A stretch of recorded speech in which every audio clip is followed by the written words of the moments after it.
heute der Kugler-Kanal und wir zünden heute einen Regenschirm an. Wenn es funktioniert. Das ist meine erste Sendung heute und deswegen, wenn ihr es liken könnt, dann liked es einfach. Ja, ich bin ja auch dabei hinter der Kamera. Jetzt geht's auch schon los.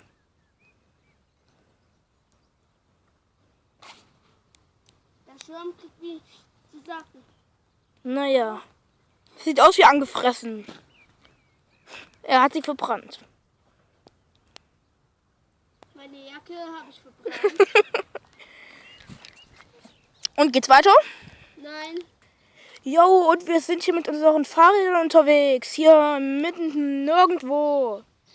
Mit einer alten Hütte und irgendwelchen alten Sachen von dem Penner hier und PS3-Spiel.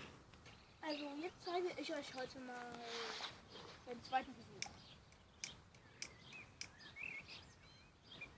Da ich mich ja an der Jacke verbrannt habe, deswegen kann ich heute nicht einspringen. Und es brennt auch schon. Ja, es fackelt schön. Noch ein bisschen näher gehen. Dann seht ihr schöne. Hier auch noch. Hier unten fällt die Glut runter. Hier drinnen auch schon. Okay, falls ihr noch nicht wisst, Feuer ist heiß.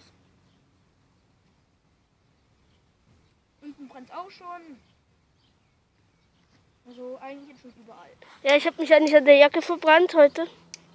Deswegen mache ich das nicht mehr. Aber wir wollen mal hoffen, dass es weggeht. Und hier unten brennt es auch schon richtig schön. Okay, ihr Guckler-Freunde, ciao. Stopp. Mach aus.